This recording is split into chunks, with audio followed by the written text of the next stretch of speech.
we need to have a new conversation when it comes to manifesting abundance.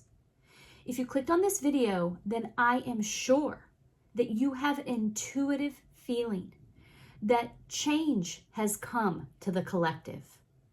And there are hard times on the horizon for many unconscious people. And it is going to be those of us who manifest from a true reality creation, higher consciousness perspective, who will not only be able to ride out these changing times, but rise above and thrive. And this video is for those of you who know that manifestation was never meant to be about accumulation, but about tapping into our ability to experience higher consciousness, higher awareness, reality creation, activation. And in this video, I will show you how to clarify your intentions for reality creation and step into a new level of awareness, of self-awareness that does not depend on circumstances to feel empowered. Hi, my name is Allison, and I am here to help you create the life you desire to experience.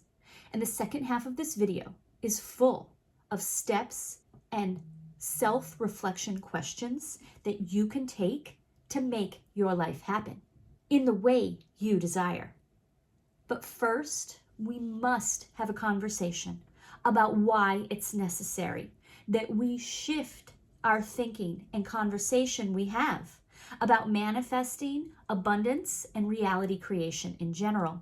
Because I know you are aware that there is a tidal wave of change in the mass consciousness, in the collective, that is going to sweep through.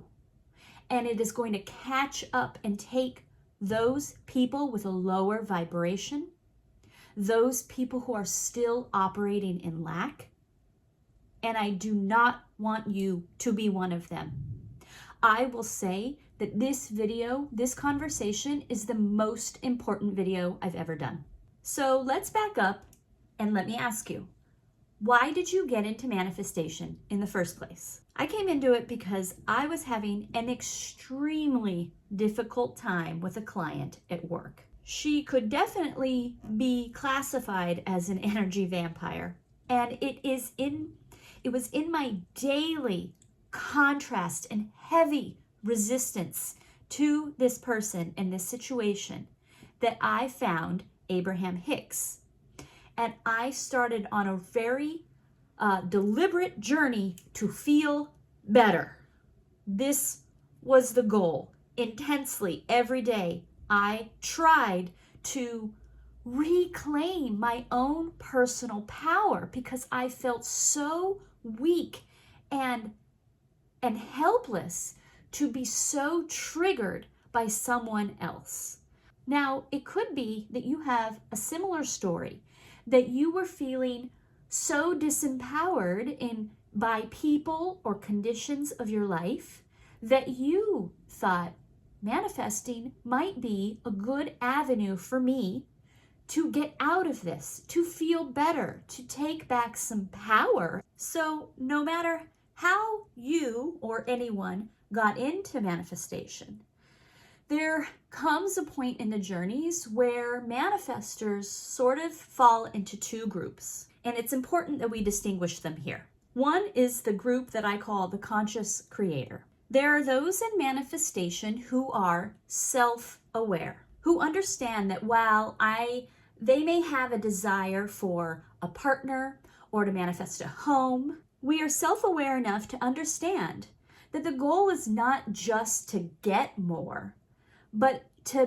be more, to allow more. We can see that things we want are symbols, and that ultimately these intentions are born out of a desire to experience more out of life, to experience all of abundance in all of the ways. So that is that group.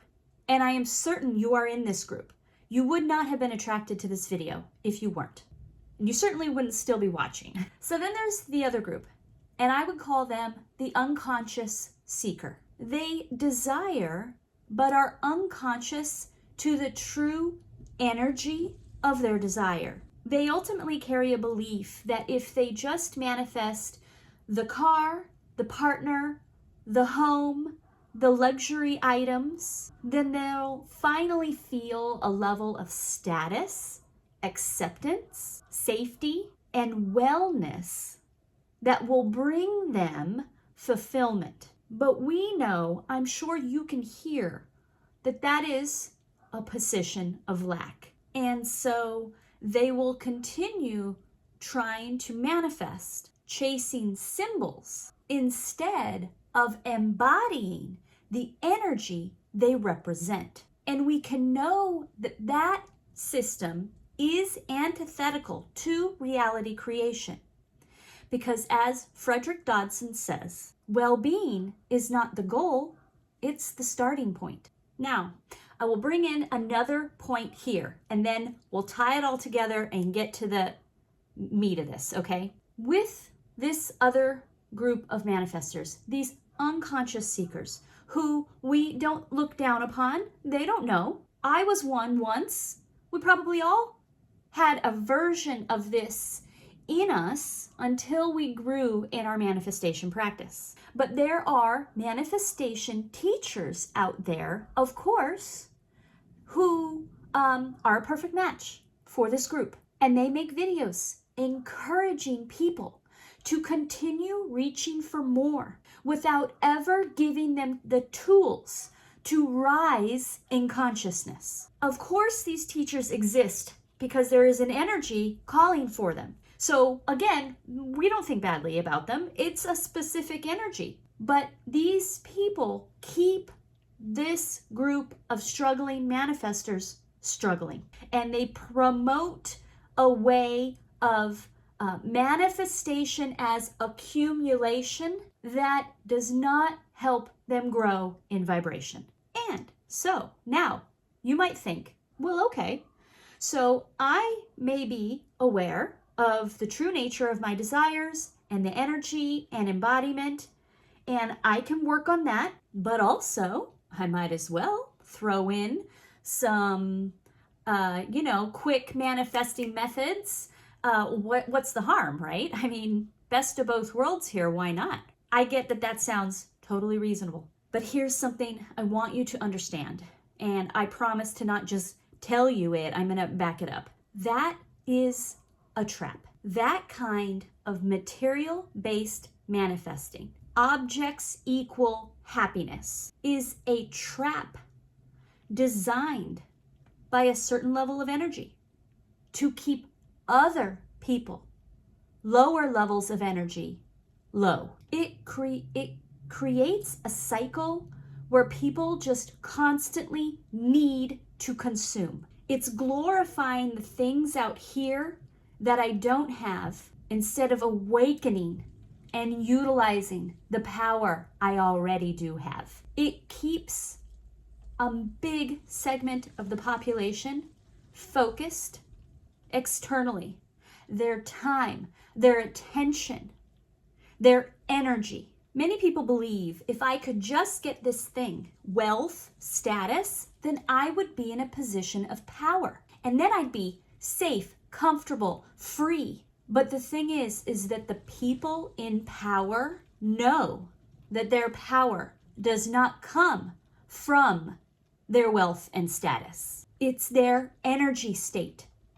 It is their level on the energetic scale that opens them up to be a magnet to these other status symbols of wealth and luxury. Power flows from energy, not money. Now I'm gonna just go down this rabbit hole a little bit longer. Stick with me. I've got receipts. These people of power are operating on an energy level above the unconscious seeker. And this level of vibration thrives on the imbalance, needs those people below it, like a fire that burns big and bright due to the oxygen that's feeding it. And because of that, it is not in their interest, consciously or unconsciously, of those operating in this level of power to have those of this lower level access that same frequency of power within themselves. Now, to be clear, the people in the power most likely are unconscious of this dynamic. They are probably not doing it on purpose. I am not trying to make this an us versus them dynamic. But an awareness of this power structure is crucial in our ability to break free from it. And don't just take it from me. To illustrate these points, I have a few excerpts from the powerful book, Levels of Energy by Frederick Dodson. I should show it and give him full and due credit. This is a fantastic read to really open your mind up to the different levels of energy and how they impact your life and how you can use them to climb the scale yourself. So here we go. From page 18. When waiting for outside circumstances to change you, rather than recognizing happiness within, you are a puppet of the world. Page 153. Level 190 is also the level of parts of Hollywood and mass media in general, especially those parts that make money off hatred, fear, paranoia, shame, guilt, rage, lust, desire. There is a lot of money to be made by targeting lower emotions, and the 190s do it routinely as a billion-dollar business. The 190s are the rulers of the low energy realms. Page 151. Okay, so why is this important? How does this pertain to you? Most of the time, this kind of desire-based manifestation isn't harmful. In fact, it can be incredibly helpful because it can introduce a lot of people to the fact that there is even a higher consciousness out there, to the fact that reality creation is even a thing. It can open the door to many people. It's how I found out about it. It can be the initial spark and source for people to find direction. But when the collective is turbulent, when society and the outside world feels chaotic, the unconscious seeker will be easily swept up into those lower frequencies through their own state of unconsciousness. They will start reacting to this external stimuli because they are so focused on the external. They will come from a place of reaction instead of creation. They will end up absorbing the negative energy instead of transcending it. And their vibration will eventually drop. And this is where the real divide is going to take place. Because while some will unconsciously spiral down with the lower frequencies of mass consciousness, those who are conscious creators are positioned to rise above it. Abraham Hicks always famously says, when you've got negative momentum going, it's like a car going downhill. Don't worry, it'll stop when it crashes at the bottom. Meaning there's nothing you can really do about that energy that has already been created except get out of the way. Rise above it. Don't be one of those who get sucked down. The energy we're at the precipice of living in has been building for ages, and it's reaching its slope. I don't feel like an alarmist or like someone playing into it to just say that. We can admit the things that we see. We don't have to give into them. So while there's no stopping that tide, you can start fortifying your energy to not just be able to surf it, but to thrive and rise above it. Because those who understand that manifestation is about coming from well-being, from inner stability, from awareness, from alignment, those are the ones who will continue to manifest the life they desire to experience. From page 44. The higher your basic level, the quicker you move out of temporary lows. The more actual power you have, the less force is required. Okay, so now you might be thinking, gosh, now I feel bad for wanting things. Am I supposed to want? Because I do, and that is okay. I am not trying to take your desires away or say that they're wrong. Having a desire is part of being alive. I mean, right now, I'm manifesting a new cell phone and art classes for my child. Wanting things is not the problem. It's how we go about manifesting them that matters. This is where what I call energetic fortification comes in. Think of it like a great oak tree. The leaves get blown off. In a storm, the branches break off, but it remains upright and steady. Its roots, its trunk are firmly planted. So what are we to do with all of this? How do we stay grounded and empowered when everything feels a little chaotic? Well, I have created a framework for us to follow so that we can fortify our energetic positions and rise into manifesting from higher consciousness. And I call this the PIC method. And that is personal power, identity-based experiences, and cultivating energetic resources. And I'm going to take you through all three of them right now with more of a concentration on personal power in this video, and in other videos we'll explore the other two more in depth. So first off is personal power. Personal power is how we learn to respond instead of react. It's how we remain grounded instead of being triggered. And it's a matter of learning how to be comfortable and well-centered in our own internal power and authority. Like if we go back to the beginning in my story with the woman who was causing me a lot of contrast and resistance, I was not being in charge of myself there. She was in charge because the things she was doing, I was reacting to in a disempowered way. So I had, given away my own personal power. So to start reclaiming that is the best way for us to immediately tap into a state of well-being. So I have the following questions to assist you. You can ask yourself questions like, who have I given my personal power to? Who have I allowed to have authority over my mood or my self-worth? What triggers such strong reactions in me? And what do those reactions reveal? What habits or patterns run counter to the energy I actually want to live in? What repeatedly pulls me out of focus on my desired reality? These are powerful questions. Even if you just answered one of them today, work on one and then go to the next and really give it the time and space it deserves, the answer, the time and space it deserves. Just by shedding the light of conscious awareness on this will help you transmute and transcend this energy. And then once you get into a better state, you're aware, you can see it, you're in less resistance to it, you can ask yourself, how can I believe in myself anyway?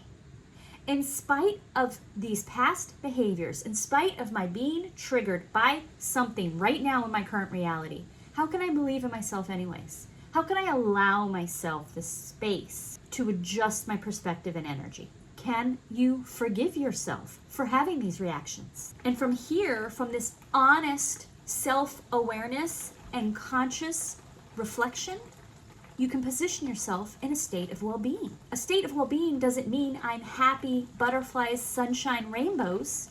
It just means I'm not in resistance to myself. And it is from this non-resistant state that you can start manifesting from a higher consciousness. Now, next is identity. Now, there's a lot of talk about shifting identity out there, and I have several videos that I will link at the end of this one. We can't create beyond the identity we hold for ourselves. And it's not so much about mimicking the identity of someone else who has what we want.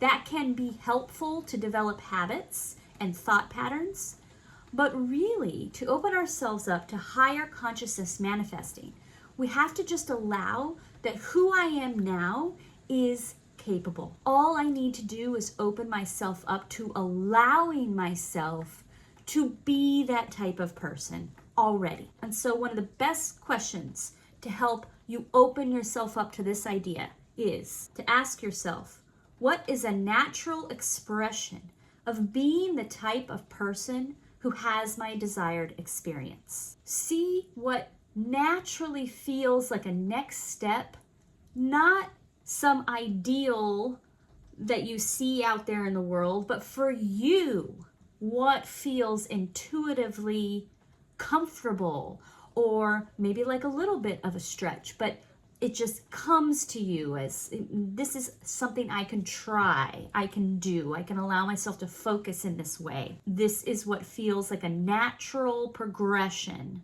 to being firmly rooted in the identity of the person who has my desired manifestation. When you start to stabilize your identity, your life circumstances will organize itself around that frequency. Now, the last part is cultivate energetic resources. This is where we practice staying in well-being. And the fact of the matter is, the higher your vibration rises, the more energetic resources are available to you, and the more powerful you become. Energetic resources are things like perseverance, willpower, intuition, foresight, determination, patience, and appreciation. It's what allows you to sense what's coming, what's the right next move, where to be, where to go, how to just avoid catastrophe. And these resources build naturally when you take time to center yourself in well-being and focus on what you want to experience, not what you fear might happen.